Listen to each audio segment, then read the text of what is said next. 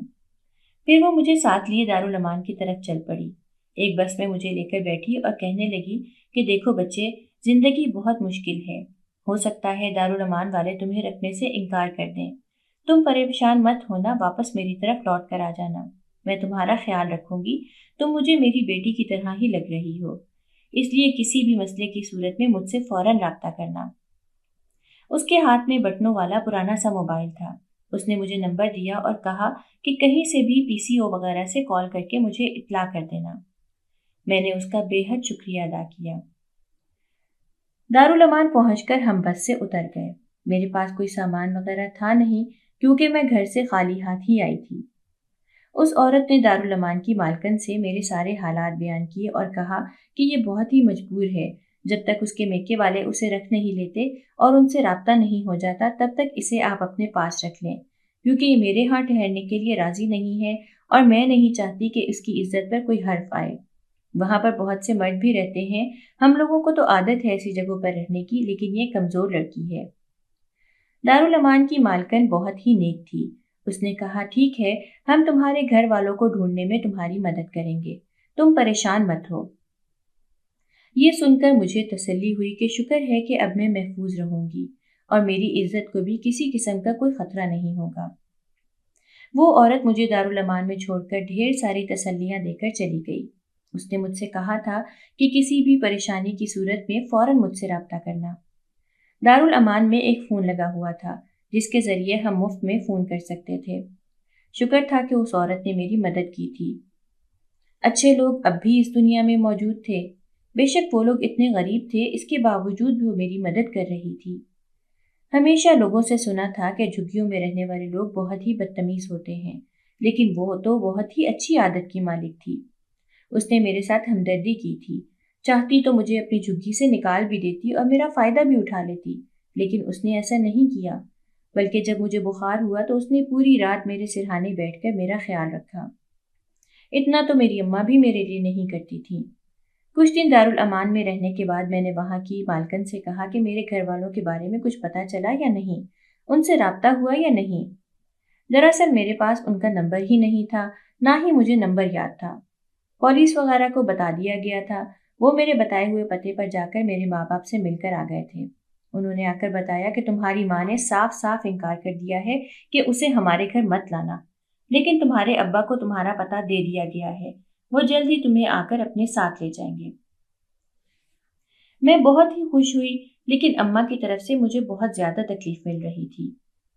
کچھ دن بعد ابا اپنے وعدے کے مطابق آئے اور مجھ سے کہا کہ چلو بیٹا، میں تمہیں لینے کے لیے آیا ہوں۔ تمہاری ماں نہیں چاہتی ہے کہ تم وہاں آؤ، لیکن دیکھو تم میری بیٹی ہو اور میں تم سے بہت زیادہ پیار کرتا ہوں، اب چلو میرے ساتھ، ہم چلتے ہیں۔ میں نے ابا سے کہا کہ جس عورت نے میری مدد کی تھی، میں ایک بار اس سے مل کر آنا چاہتی ہوں۔ ابا کے ساتھ میں اس سے ملنے کے لیے چلی گئی۔ وہ بھی بہت خوش ہوئی کہ میں اپنے گھر والوں سے مل چکی ہوں۔ اس سے مل کر میں ابا کے ساتھ گھر واپس آ گئی۔ اماں نے مجھے دیکھتے ہی بہت سی باتیں سنانا شروع کر دی اور کہا کہ تجھے میں نے کہا بھی تھا کہ وہیں پر رہنا، پھر بھی تو ان سے طلاق لے کر آ گئی، اور اوپر سے تو نے کسی اور لڑکے کے ساتھ چکر بھی چلایا، شرم نہیں آئی تجھے؟ تو نے تو ہمارے نام پر ٹھپا لگا دیا۔ اماں کی باتیں سن سن کر میں اب تھک چکی تھی۔ میں نے چلا چلا کر کہا کہ آپ کے اندر انسانیت نہیں ہے، آپ کیسی ماں ہیں جو میرے ساتھ ایسا سلوک کرتی ہیں؟ بات اتنی بڑھ گئی کہ اماں نے مجھ سے کہا کہ میں تو تیری اصل ماں ہی نہیں۔